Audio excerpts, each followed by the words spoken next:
I'm going to show you how to pot on some things that have become too big for their seed cells, and I'm also going to show you how to split plants that grew because I put more than one seed in a cell. This is a technique known as pricking out, and I learned about this from watching videos a number of years ago, and I think that it's a really great technique. It saves on space when you're trying to germinate, but you have to do it in a certain way so you don't damage the plants. So let's take a look.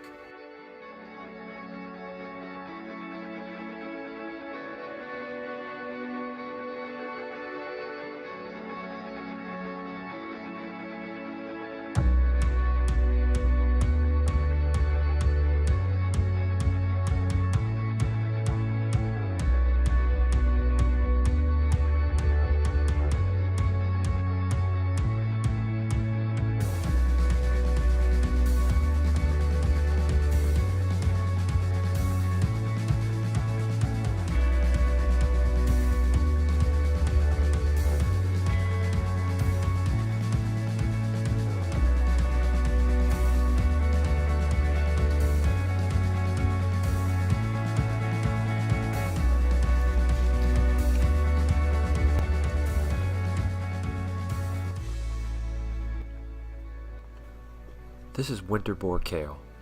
Kale, unlike the other crops I'll be working with today, doesn't actually need to be separated. It can grow when it's very crowded, and anything that's in one cell is going to go into a single pot. I'm not going to prick these out. What I'm doing here is simply loosening the plastic of the cell so that it comes away from the soil inside. This allows the seedling to slip out much more easily so that you're not pulling on the stem or the leaves to get it out.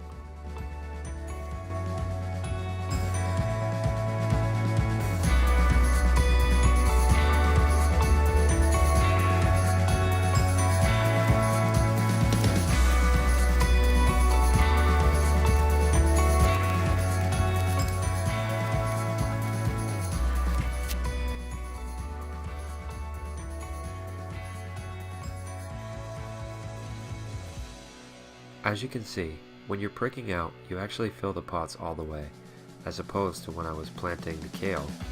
In that case, I was only putting about 1/3 to 2/3 of the pot worth of soil. Then transplanting the kale seedlings into that and filling it again.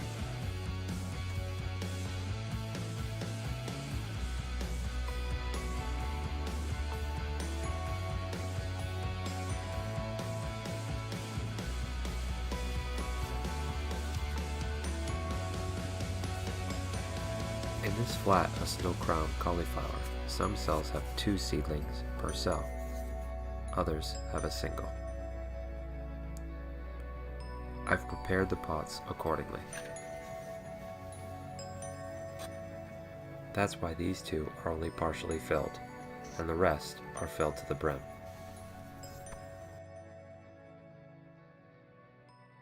For the pots that will accommodate the seedlings that are separated out or pricked out, you need to make a space for their roots to go. I've seen people use pencils, popsicle sticks. Here I'm using an old basil plant that I just ripped out of the greenhouse. It doesn't really matter as long as you can make a hole.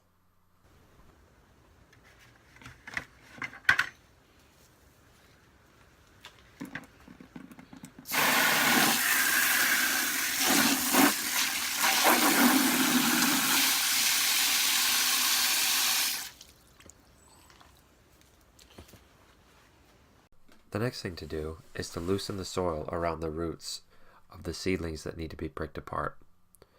The best way to do that is to place them in water.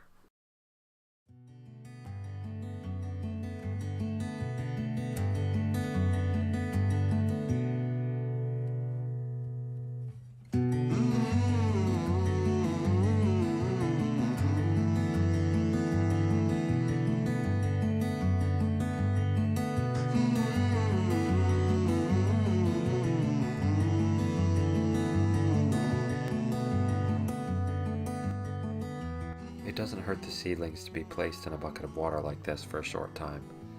I know I'm going to be working on this lettuce in a few minutes, so I'm going to get that ready too. I'm going to show you 2 ways to prick these seedlings apart. The first will be without water. And when I work on the lettuce, I'm going to show you how to prick apart using water to wash away the soil.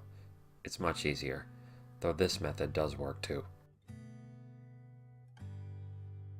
Seeing this on video is a little deceiving. This looks pretty violent, but I'm actually trying to be very gentle. I'm gentle when I'm pulling on the plants, trying not to squeeze the stems, trying not to rip the leaves, and I'm gentle when I'm squeezing the soil to try to tease apart the plants and the roots and get the soil to fall away from the roots so that I can pull the two plants apart.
Lettuce roots never go very deep.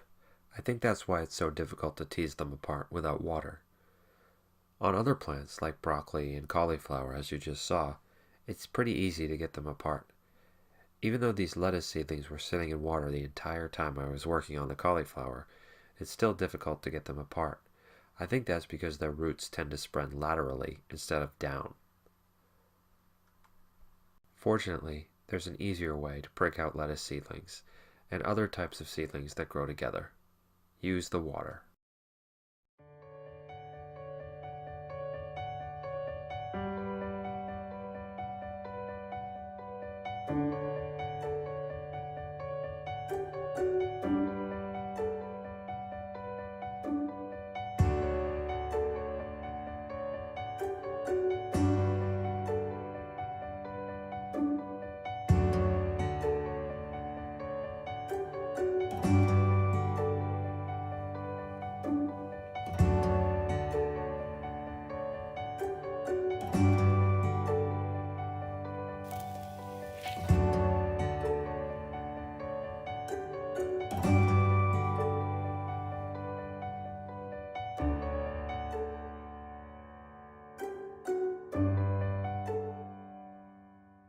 Even though there's only one seedling in this cell, I'm still going to use this pot that was filled all the way, in which I made a hole, and I'm still going to wash the soil away.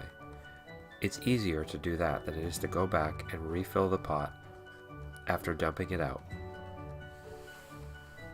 and then filling it again to the brim once I've got the seedling in there in its own cell. The lettuce is perfectly capable of taking this abuse, and it won't make any difference to the overall performance throughout the season.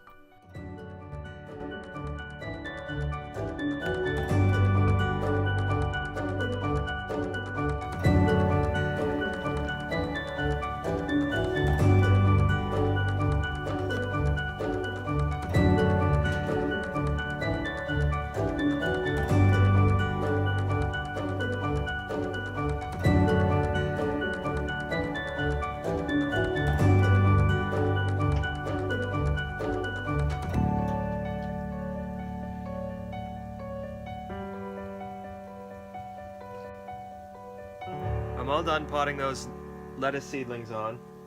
I've got too many pots for the seed tray that I have. So I'm going to have to do a little bit of maneuvering around in the natural heat mat tunnel to try to fit everything in. And when you do that, it's really important that you keep track of what everything is. In this case, I've got some celeriac and some lettuce, so it's very obvious what the difference is. But I've got 2 lettuce plants that are not able to fit in this tray. I can either make individual tags to remember what those are, or I could take the celeriac out and put it somewhere else and put those lettuce seedlings in there so they're all together. I much prefer to do that if I can. It doesn't always work out when you're cramped for space. It's starting to snow and get really cold. I want to get the tunnel closed in. So in this case, it's going to work out well, but you just do the best you can.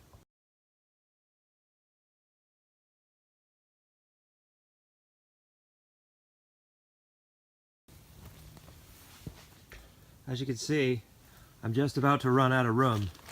In fact, that lettuce is not on the manure anymore. That's okay for lettuce. That's a cold season crop, so it's okay if it's on the edge. It'll still get enough residual heat from inside the tunnel once the plastic's back down. And again, the composting manure is down to 120. That's not the 140 it was a few days ago, but it's definitely warm enough to keep things going. And if these watermelons can do okay out here when it's 16, 18 degrees, then those lettuce plants down at the other end can certainly do okay.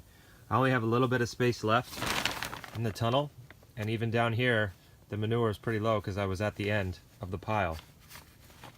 So it's starting to cool down and I'm running out of space, so that pretty much means it's time for me to turn this and go get some more. So what I'm going to do is basically open up these bales and extend the tunnel down here, move all the manure that's here, turn it into the new tunnel, and keep the hay going and put fresh manure up here.